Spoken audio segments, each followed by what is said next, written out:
في وسط الدفاع. وسط الميدان متكون من فرناندو البرازيلي مع جامس مينير، امامهما دافيد سيلفا، سيكون سمير نصر على الجهه اليسرى، والثنائي خط الهجوم سيتكون من كون اغويرو وكذلك ايضا جيكو البوسني. ضربه الانطلاقه ستعطى للبارسا على يمين الشاشه مشاهدي الافاضل تحت قياده الحكم الالماني فيليكس بريتش بمساعده مارك بورش وستيفان لاب.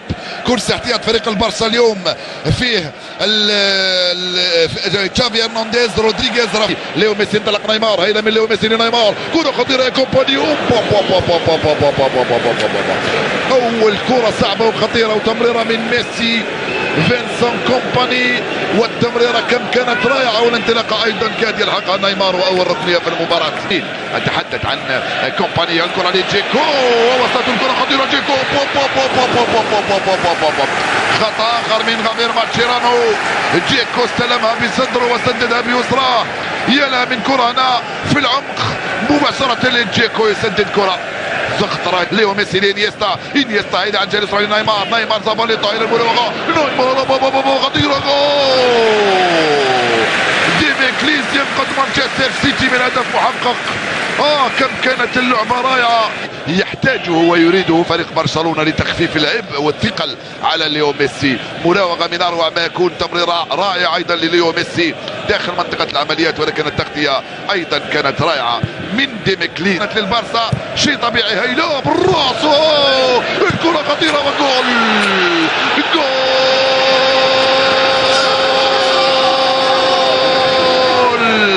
من الخداع الماكر لويس سواريز، الماكر الخداع لويس سواريز، ثاني اهدافه في ملعب الاتحاد، فعل علي ريغواني وسجل اول اهداف المباراة في الدقيقة 16. خداع وماكر انت يا لويس سواريز، خداع وماكر انت يا لويس سواريز. ليو ميسي حطها في عمق الدفاع، الكرة بالراس يا كومباني، تدفع الثمن من يخطئ امام لويس سواريز ونيمار وميسي، يدفع الثمن يا كومباني ويا جوارت. الكرة لم يستلمها ولم يلمسها، ضربت في صدر كومباني، يسرى لويس سواريز، سمحت للبارسا بفتح مجال التسجيل. لويس انريكي يفرح لان راسه في المزاد، لويس انريكي يفرح لان راسه في جيكو، جريكليش يرفع الكرة خطيرة بالراس، وكأنها ضربها بالراس، ضربة قوية أو سددها بالراس هكذا رغم الحصار المفروض عليه.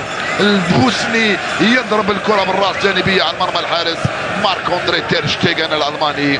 على الجهة اليمنى ادخل سواريز، داني الباشي وزعت راكيتيش بالراس، وضعية تسلل يقول حكم المباراة.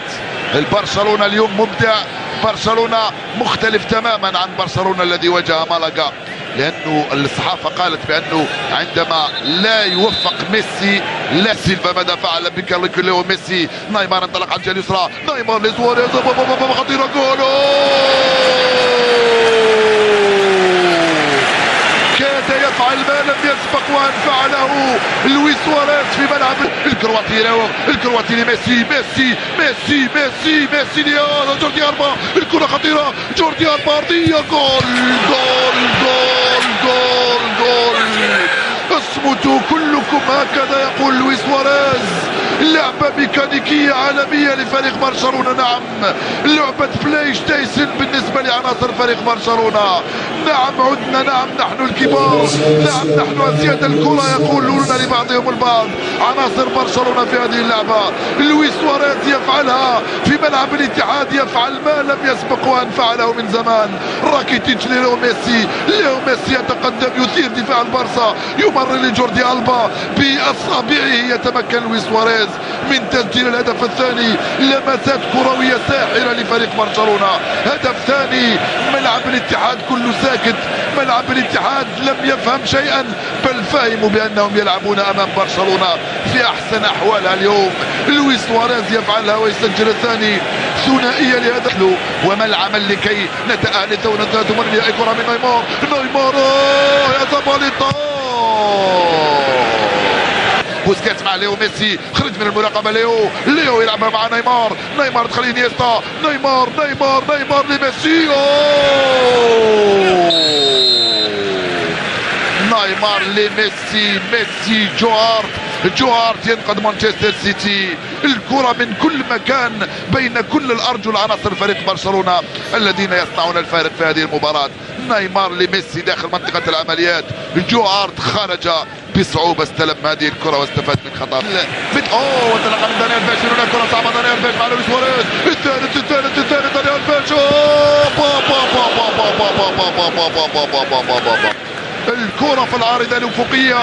كنت سأتحدث عن قانون مثل ذلك القانون الذي يمارس في لعبة كرة السلة التي يحرم فيها الفريق من الاحتفاظ بالكرة لأكثر من 30 ثانية. ربما بسبب البارسا سيصدر الفيفا قانونا يحرم يمنع اغويرو يخرج من المراقبة. اغويرو يلعبها، التسديدة من ميلنر،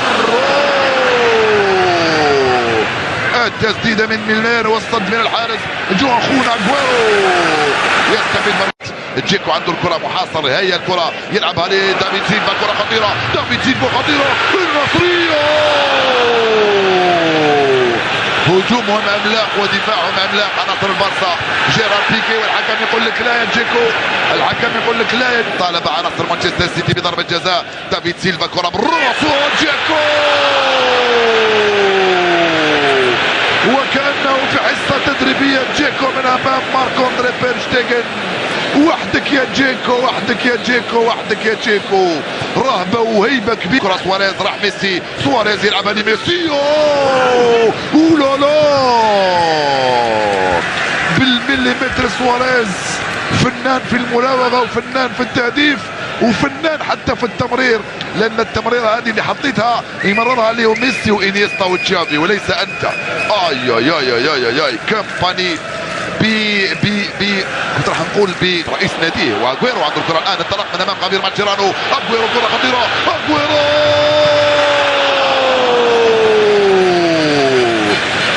اغويرو ومارك أندري بير شتيغن اغلق كل المنافذ واغلق المرمى تماما في وجه اغويرو. اضطروا الى ان يفتح رجله كثيرا.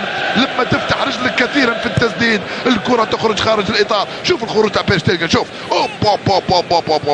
التسديدة كانت رائعة من كون اغويرو ولكنها بعيدة تماما، خرجت لضربة مرمى. نيمار دخل من وسط الميدان، عقلية ومعنوية وفنية. دافيد سيلفا يرفع الكرة في القائمة الثانية. جيكو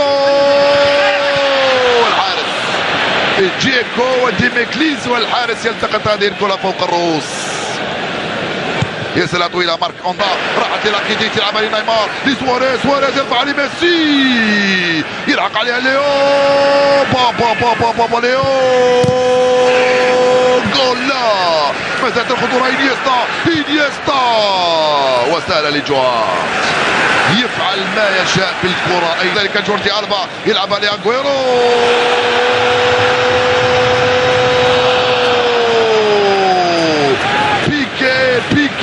بيكي رائع. بيكي ينقذ برشلونة من هدف محقق. الانطلاقة من هناك من اغويرو من امام خبير ماتشيرانو. الفكرة رائعة والتغطية اروع من جيرار بيكي. عندما نستمتع بما يفعله المهاجم مباشرة فيرناندينيو وصل على هيدا، الكرة خطيرة، خطيرة، جول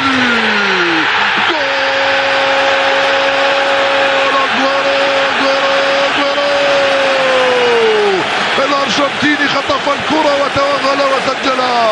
هدف اول لمانشستر سيتي. يكفيهم هذا عشاق مانشستر سيتي المساكين، يفرحون رغم ما يفعله برشلونة اليوم.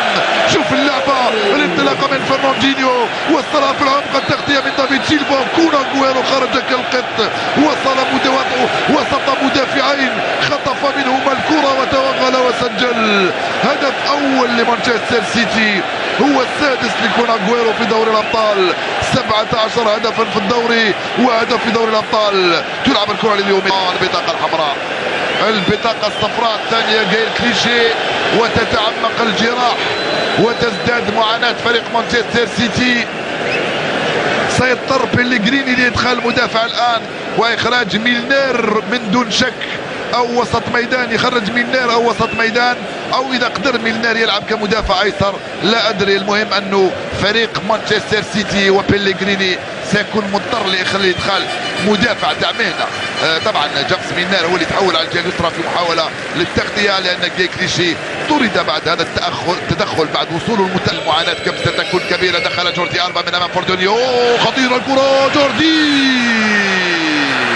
يطالب بضرب الجزاء. جوردي ألبا، جوارت يغتنم هذه الكره. هل كانت هناك ضربه جزاء ام لا؟ فرناندينيو يقول لك لا يا جوردي، فرناندينيو يقول لك لا يا جوردي، والحكم قال كلمته وقال لا. امام في ملعب الاتحاد، الكره لبيدرو، ضايع تسلل يقول الحكم. التمريره رائعه من بيدرو، والحكم المساعد يرفع الرايه مشيرا لوضع تسلل من ليو ميسي. نعم برجلك اليمنى متسلل يا ليو. حكم المباراة يحتسب 3 دقائق. عقل ليو، الحكم سواء كان اسمه ليو او فريتش يجب ان يصفر ضربة جزاء يا بابلو يا زاباليتا. ضربة جزاء يصفرها حكم المباراة. يخرجون عشاق مانشستر سيتي الواحد والاخر الان من مدرجات ملعب الاتحاد. حظنا اننا نلتقي كل مرة مع فريق برشلونة في الدور الثمن النهائي ويقهرنا ليو ميسي ويفوز علينا ليو ميسي ورفقائه. ضربة جزاء وليو ميسي على ابواب تسجيل هدفه التاسع في دوري الابطال هذا الموسم، وهدفه السادس والسبعين في دوري الابطال في كامل مشواره على الصعيد الاوروبي. ليو ميسي امام العملاق جوارد، ليو ميسي امام العملاق جوارد. هل سيضيع ليو ميسي؟ ليو ميسي نعم يضيع ليو، نعم يضيع ليو، يضيع ليو ميسي واحدة من ضربات الجزاء القليلة. اي جوارد ينقذ مانشستر سيتي من هدف ثالث. والله كنت اشم بان ليو ميسي سيضيع. جوارد توجه الى الزاويه اللازمه وانقذ مرماه من امام ليو ميسي، وفوت على برشلونه فرصه تسجيل هدف ثالث والفوز بنتيجه كبيره هنا امام فريق مانشستر سيتي في مباراة ابدعنا فيها فريق برشلونة. ابدعنا مانشستر سيتي بصموده واصراره وعناده ولياقته ومجهوداته. ابدعونا بهذه المباراة الممتعة. متأكد بانكم استمتعتم مشاهدينا الافاضل. القاكم وانتم بألف خير باذن الله. الاخضر وضيوفك تفضلوا اليكم الخط.